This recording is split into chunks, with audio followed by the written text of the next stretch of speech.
നിനക്ക് തിന്മകളിൽ നിന്ന് രക്ഷപ്പെടണമോ, നന്മകൾ അധികരിപ്പിക്കണമോ എങ്കിൽ അതിലേറ്റവും പ്രധാനപ്പെട്ട കാര്യം ഇജ്ലാലുല്ലാഹി തആല, അള്ളാഹുവിനോടുള്ള ആദരവ്, അള്ളാഹു സുബ്ഹാനഹു വ തആല അവനോടുള്ള എൻ്റെ ഹൃദയത്തിലെ ബഹുമാനം, അവൻ്റെ മഹത്വത്തോടുള്ള നിൻ്റെ ഹൃദയത്തിലുള്ള അതിനുള്ള വലുപ്പം, അതിനുള്ള സ്ഥാനം.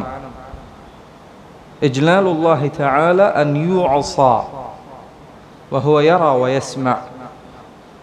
അള്ളാഹു സുബ്ഹാനഹു തആല നിന്നെ വീക്ഷിച്ചു കൊണ്ടിരിക്കുമ്പോൾ, അവൻ നിൻ്റെ സംസാരങ്ങൾ ശ്രവിച്ചു കൊണ്ടിരിക്കുമ്പോൾ, അവൻ കാണുന്ന അവസ്ഥയിൽ, അവൻ നിന്നെ കേട്ടുകൊണ്ടിരിക്കുന്ന അവസ്ഥയിൽ അള്ളാഹുവിനെ ധിക്കരിക്കുക എന്നത് നിൻ്റെ ഹൃദയത്തിൽ നീ വലിയ ഗുരുതരമായ കാര്യമായി കാണണം. അള്ളാഹുവാണ് നിന്നെ നോക്കിക്കൊണ്ടിരിക്കുന്നത്.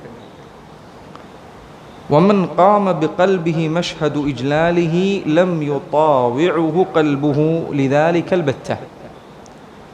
അള്ളാഹു സുബ്ഹാനഹു വതആല തന്നെ നോക്കിക്കൊണ്ടിരിക്കുന്നുണ്ട്, അവൻ എന്നെ വീക്ഷിച്ചു കൊണ്ടിരിക്കുന്നുണ്ട് എന്ന കാര്യം അതിൻ്റെ ഗൗരവത്തോടുകൂടി അവൻ്റെ ഹൃദയത്തിൽ പ്രവേശിച്ചാൽ ആ ഹൃദയം ഒരിക്കലും തിന്മകൾ ചെയ്യാൻ അവനെ സമ്മതിക്കുകയില്ല.